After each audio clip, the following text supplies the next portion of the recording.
Hi everybody, welcome to Caketastic Cakes. It's Jen, and I'm going to show you today how I made Steve and Creeper out of gum paste. And I know there's a lot of Steve and Creeper tutorials out there, but I was kind of bored with them, so I decided to change their poses and not just have them standing. So yeah, this is what I did. I'll show you a little quick overview of everything here. And also, if you need any tools or supplies you see me using, check the link in the description below. It should be able to help you out. All right, I have been working with a couple pieces of wood, and I have a couple of stir sticks that I use that I got from like Home Depot or Lowe's or something like that. And I use them to measure. I know some rolling pins come with the little, rubber band things, but if you need something thick, I recommend finding yourself two good pieces of wood that are nice and clean that you could use. I have rolled out a nice big piece of beige that I cut out the square for the head and two rectangles for the arms. This one arm, I bent it, and because I bent it, it got all curvy, and since it's Minecraft, you want it to stay squared. So I trimmed off the sides to make it more angled. I have some light blue there that I rolled out, that I have a big square and then two smaller squares. The two smaller squares, as you can see, are the sleeves. I use a little piece of dried spaghetti to connect that arm to the sleeve. And I have another little piece of the same beige kind of color that I'm going to make a little letter T out of, a stocky letter T, to make the little, I guess the opening on the front of Steve's shirt there. I'm using a lollipop stick to hold everything together. I don't use toothpicks or wires if I can help it. And that's why I also use the spaghetti. And now I've stuck the head on. I'm connecting everything with a little bit of water. I had cut out another piece of rectangle of the beige for the one arm that I'm just having at his side. And now I'm going to cut out some legs here. So I have a long rectangle. It's not squared, it's actually rectangular here.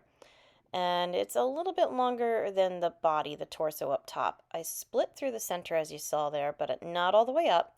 And I trimmed off the stick so just a little bit sticks down so it will connect into the legs, but it's not going to go, down between the legs. And now a little bit of water, and I'm going to connect him right on there. Now I'm going to lay him on his side, and I'm going to turn his legs. So now he's kind of like in a running or a walking position. And again, this is a little bit different than a lot of the Steves you're going to see out there. And this Steve, because of the way he is and the way his arms and legs are, he's going to take a couple days to make. You're going to have to let him have time to dry before you attach that other arm. So as you saw, I made a little like pair of steps for his shirt on his pants there, and this gray that's kind of on a thicker side is going to be his pickaxe. The pickaxe is pretty rough, I admit it. Not my best work, but I've never done it before and I was trying. So I basically cut out kind of like a big arrow and I kind of flattened off the ends, like I said, and then I started cutting little triangle wedges all around the whole darn thing as best I could in order to kind of create that blocked look, how it's like the little squares, but they're kind of sideways, so it's more jaggedy. So yeah, I went all around it as best I could, trying to make it look jaggedy. And then I took a black food coloring marker and just tried to kind of fill in those little jaggedies with more of a squared off shape in order to, make it look a little bit more like a pickaxe. Again, not my best work, I know, so do better than me. I'm going to attach it with a piece of dried spaghetti, so I ram that spaghetti right on up it, pretty much as far as it would go. And try to straighten out as much as I can, and then shove it down into Steve's arm. Just make sure that your spaghetti doesn't come out the other side. I've got some brown gum paste rolled out really thin here. I stood him on his head so I could trace his head, and now I got the top of his hair. I'm going to do his little sideburns and the sides of his head now. It's a little bit shorter than the entire length of his head, and you just cut a little square out the side. It's going to be a little thinner at the top and thicker on the back side, so it kind of makes like a fat letter L basically from what we're seeing here. And then you need to do the same thing for the other side, just match it up, and it should be perfect, just like that. Now cover up the back of his head with just another square of gum paste, and then cut a long thin rectangle for the front for his bangs, or the front of his hair, whatever he's got going on there. Now this is a little out of focus, I apologize for this. It's just some white and blue that I cut into tiny little squares to make his eyes. So the white square goes on the outside, blue square on the inside, and then you have a rectangle that makes Steve's eyes. Just straighten them out with my knife blade there.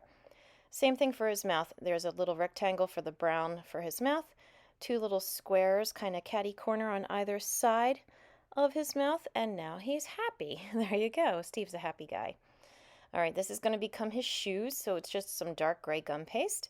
Going to do the same thing I did with his head, where I'm going to just set it down, trace it out, cut it out, and then stick it on with a little bit of water. What you do on the one side, going to do it on the same thing on the other side, and now he's got his shoes. Like, he looks pretty good, right?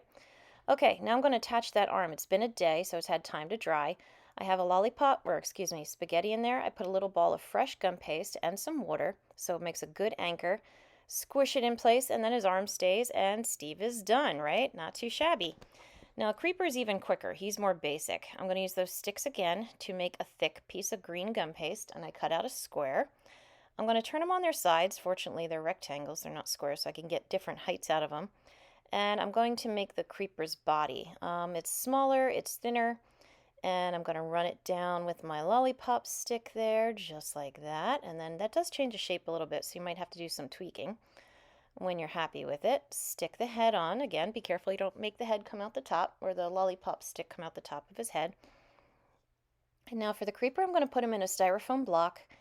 And this is how I'm going to do his legs. I've got more of the gum paste rolled out thin, or, medium, I guess. Cutting some nice thin rectangles out of it, and I'm going to bend his legs up. I want him to kind of be more of an action pose, as if his little legs are moving around and he's scooting around the screen or, or my cake. So again, just trim off the extra. It was kind of fat when I bent it and rounded it off, so I just, trimmed it to make it more squared. I have the one angle going there, so now it will go up against his body. I did it again at a little bit tighter of an angle, as you can see. This one's just going to be plain old rectangle, with just a couple little lines in the sides. So this is like if his leg was completely tucked up against his body. And everything is being attached with a little bit of water. And there you go. Right? So now he's like, action pose. Yes, he's ready to go blow up all your hard work. This is going to be the creeper's face. I had started with a square, cut it kind of in half. I'm going to cut a couple little pieces there to make his eyes. I kind of make, I don't know, looks kind of like a mustache, but if it were a little bit more in focus, because I zoomed in on my footage so you could see a little better, but it's actually got the details for the two little sidebars and then the centerpiece. And put them on the face, make sure your eyes touch the corners. I'm using a green food color marker to make just some hash marks all over him, just so that it kind of, makes it look a little bit more pixelated, because he's kind of plain. But when you're all done and then you have him, he looks pretty cool. And now take him and Steve and put them on your cake, and they look really cool. So I hope you found this video helpful. Please like and subscribe, because it really does help me out as well. I've got a lot of other videos out there, especially Minecraft, so take a look. And as always, thank you for watching Caketastic Cakes.